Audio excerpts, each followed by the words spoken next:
काले पत्थर इलाके में गरीबों में माली मदद की तकसीम अमल में आई। दरगाह दो पहाड़ शाह वली काले पत्थर कमेटी की जानिब से रमजान अल मुबारक के महीने में 500 से ज्यादा गरीबों में माली मदद की गई। ये कमेटी मुसलसिल 8 सालों से अपनी खिदमात अंजाम दे रही है। इस मौके पर हुसैनी पाशा, मोहम्मद अनवर जिलानी पाशा के अलावा और भी दीगर लोग मौजूद थे।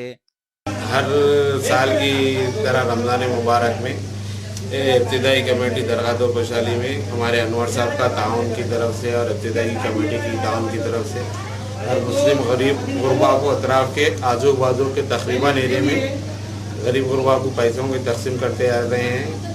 तकरीबन ये 8 साल से स्कीम चल रही है बराबर। अल्हम्दुलिल्लाह मजलिस इत्तेहाद मुस्लिमीन की तरफ से और हमारे अनवर साहब मौजम साहब की तरफ से इब्तिदाई कमेटी के डॉक्टर साहब जिलानी पाशा, समीर साहब की, इस्माइल खालू साहब की तरफ से ये अमल में आ रहा है।